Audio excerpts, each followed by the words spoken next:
your hiring with Hanna Barbera in 1982 actually made you the first black staff writer, and of course, you've been a first in that regard for a number of things as well. Did Yeah. this add any additional struggles or obstacles for you? And if so, how did you overcome those?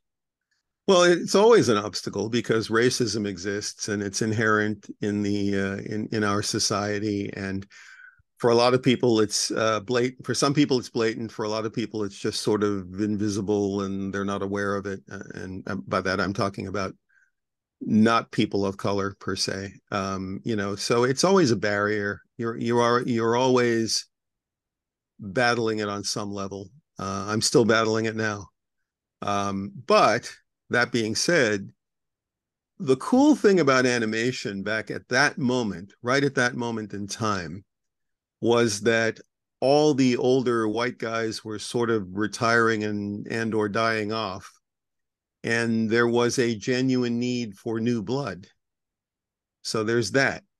So a lot of the old guys who had written cartoons during my childhood were now retiring, and they were and at the same time Hanna-Barbera was selling more shows than ever before, so there was a genuine need for talent.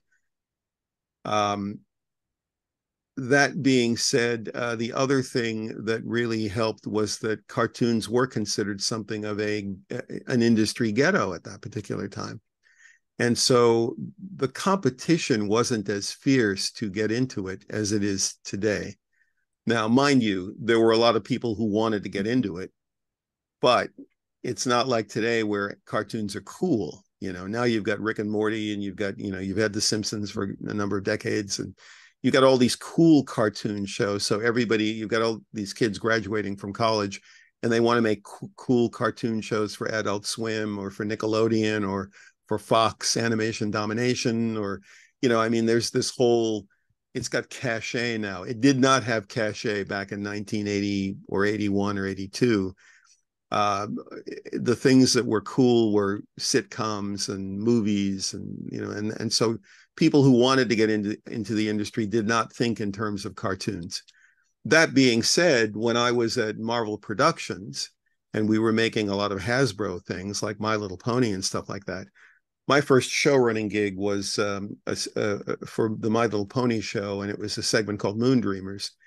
That was the first time I ran a show, and one of the guys who wrote for me and was one office down from me was Chuck Lorre, creator of The Big Bang Theory. So now when I go with friends to take a tour of Warner Brothers Studios, there's the Chuck Lorre building. And when I go to the TV Academy at an event, there's the bust of Chuck Lorre because he's in the TV Academy Hall of Fame. He started out in cartoons. And obviously he's done well for himself, but it was not a place that anyone wanted to be, and that helped because those of us who got established, as I did, we had the field to ourselves for a good number of decades. I'd say a couple of decades before all the other people started flooding in the way it is now. So yeah, that I think, and I've totally forgotten your question, but it had something to do with, to what do I attribute my success or something of that sort. I think that it was both of those things. Oh, it had to do with did I encounter barriers being the first black? Yeah. Yeah, I mean there were barriers, but they were not insurmountable. And I've been jumping over barriers my entire career, my entire life. So this was just another one. In fact, I wrote an animated feature that came out last summer, Green Lantern, Beware My Power. And my favorite line in it that I wrote was when they tell him that he is completely vulnerable to the color yellow, being a Green Lantern. They have no power over anything that's yellow.